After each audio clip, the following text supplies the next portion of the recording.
Hello everyone and welcome back to my channel once again. If this is your first time stopping by, thank you so much for stopping by. I really do appreciate you. And if you are a returning subscriber, thank you so much. I'm also grateful to have you back on my channel once again.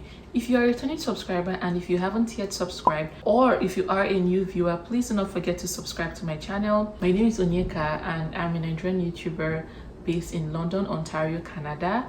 I basically make videos about my lifestyle experiences here for you guys, and I also share some immigration tips here and there for you guys, which is the purpose of this video. So please be sure to check out my previous content, as I'm sure that you might find something worth interesting and worth educating for you or your friends or your family. So hence, share my video, okay? Anyways, like I said, if you haven't yet subscribed, now would be a perfect time for you to subscribe to my channel, and you can do so by clicking on the subscribe button down below. And when you do subscribe, please turn on the bell notification button. There's a button that resembles the shape of a bell. Please click on that button. It basically notifies you whenever I post a video. In that way, you will not miss any of my content at all, and you will continue to see this beautiful face on your screens, okay? So in today's video, I'm going to be talking about a very important reason as to why people get their visa rejected. And this doesn't just concern Canada. I feel like in whatever country you are applying to, this concerns you. So this is like a encompassing visa application video. I don't know if that sentence made sense, but yes. So this video is going to apply to other countries aside Canada. So if you're interested in knowing more about this topic, then keep watching. Even if you're not interested as well, keep watching.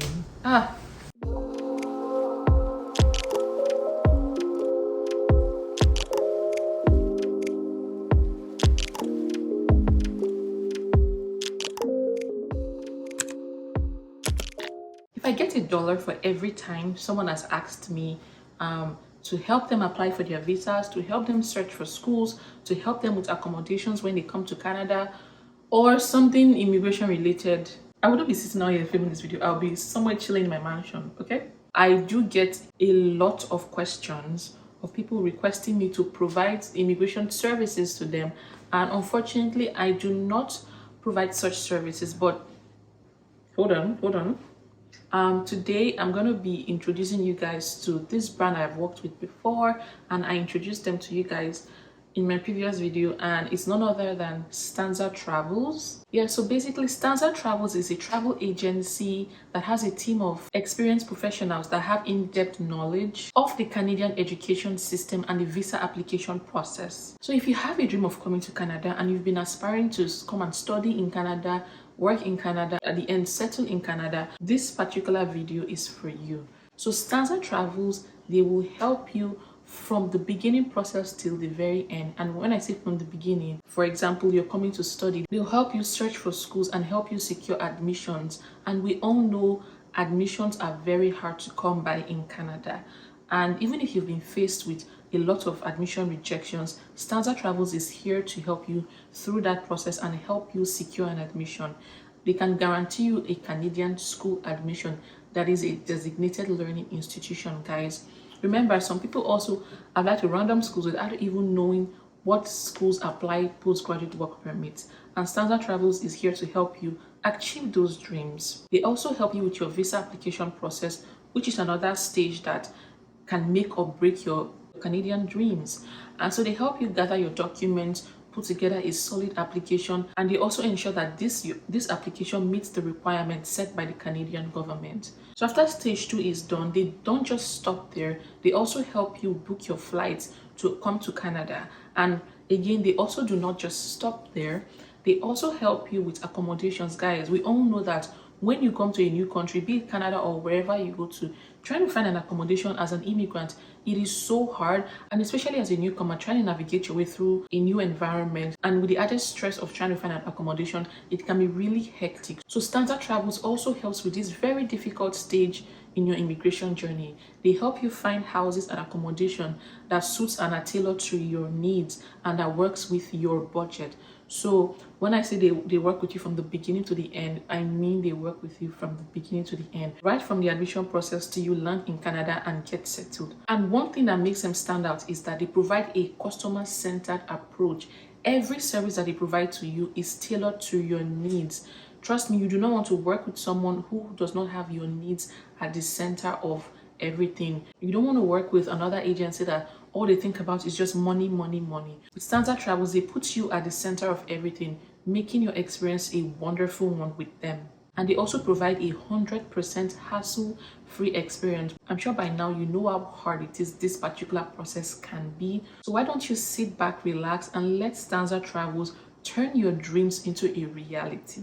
And they're also known for a very high success rate, because when it comes to visa application, there's so many information that you can be overwhelmed with, and you can miss out one or two informations, which can lead to misrepresentation, which is what I'm going to be talking about in depth in today's video. So what are you waiting for? The first step in achieving your dreams is just one click away, guys. It's just one click away. So head over to my description box and click on that link that would get you in contact with one of their representatives, and you can start your journey from there, okay? And don't forget, guys, the first initial consultation is free. So guys, take that step towards achieving your Canadian dreams by booking your first initial consultation, okay? So let's get right into the topic proper. So guys, like I said earlier, misrepresentation is a huge factor in visa application processes worldwide. And there are so many cases in which people have been found inadmissible to Canada, and it's becoming very, very prevalent in recent times. And trust me, you do not want to fall victim of this reason. And when you're guilty of misrepresentation, they place a 5-year ban on you from coming to Canada. And honestly speaking, I feel like if they ban you from coming to Canada, let's say you want to apply for a US visa and they see the reason for your rejection, I'm sure it's going to influence that decision. And again, let's say you want to apply to the UK and they see your reason for that rejection, it's going to affect that decision. So guys, you do not want to be a victim of misrepresentation in your application. So let's get right into some of the reasons that could lead to misrepresentation in your application. So some of the reasons, in no particular order, could be, for example, failing to declare that you have been denied visa from a previous application that you did to a different country. For example, let's say 5 or 10 years ago, you wanted to go to the UK or somewhere in Europe, and you applied for a visa and you got denied. And then when you're applying for Canadian visa, I get that you're afraid that it's going to influence that decision. And then you end up saying that you have not been denied. Trust me, guys, they know. I feel like there's like a common database that all of these countries share. So they see everything, guys. If you have been denied visa to any country in the past, guys, please be honest. Try to be honest in everything that you do. Just say yes, okay? Because they know. There is no point lying, because they will see it and it will then affect their decision. So you lying is sort of like pulling the rug from under you. You're going to fall, okay? So try to be honest in everything that you do. I feel like this video, I started filming it with the intention of just tailoring it down to Canada, but so it seems like this applies everywhere. So do not deny that you have been denied visa in the past. So another example will be providing a document that is found to be non-genuine. I feel like this happens a lot of times. There are a lot of people that provide fake bank statements, fake employment records, fake proof of funds, fake everything. This happens a lot, and sometimes these visa officers, they actually go the extra step into investigating these documents that you provide. And trust me, when you're being found, you will be denied and a ban will be placed on you. A couple of weeks back, I came across this news article about some Indian students that were already in Canada, and then the Canadian government found that their admissions were fake, and hence they were trying to deport these students and they were protesting. So an agent gave these students fake admission. See guys, in as much as yes, you need to hand over everything to an agent if you want to, also be aware of what is going on. Do not be ignorant of the process. Always be part of the process. Whenever your agent is telling you do this, do that, always ask why. Try to make an informed decision. I remember when I was applying to come to Canada, during my medicals, I met a fellow Canadian aspirant at the hospital. So I asked her where she was going to study. She said Regina, but now I knew she meant Regina. And then I was like, oh, nice. What's the name of your school? And can you believe, guys, this girl could not tell me the name of her school. She did not know because she said she was using an agent. So just imagine this person gets her visa and lands in Canada. And then at the border, they're asking her questions about her school. And she cannot give an answer. My dear, they will send her back on the next flight to Nigeria. Again, guys, be involved in every process and try to provide valid documentation. The issue of proof of funds, a lot of people use fake bank statements. I understand that funds can be hard to come by, but going to the extra mile of producing fake bank statement, guys, it is a very risky and wrong move. Please abstain from such acts, okay? Another example of misrepresentation could be failing to even mention something as simple as a family member in Canada or wherever they are. So guys, sometimes I feel like misrepresentation might not be intentional. It may be unintentional, but sort of looks like you're lying. But that's not the case. That's why I feel like you need to be involved in the process in as much as someone else is handling your application. Just be involved. I'm not saying you need to do it yourself, but be involved. Just know what is going on. For example, whenever you're applying for a visa or PR or whatever you're applying for in Canada, they always ask you about your family members.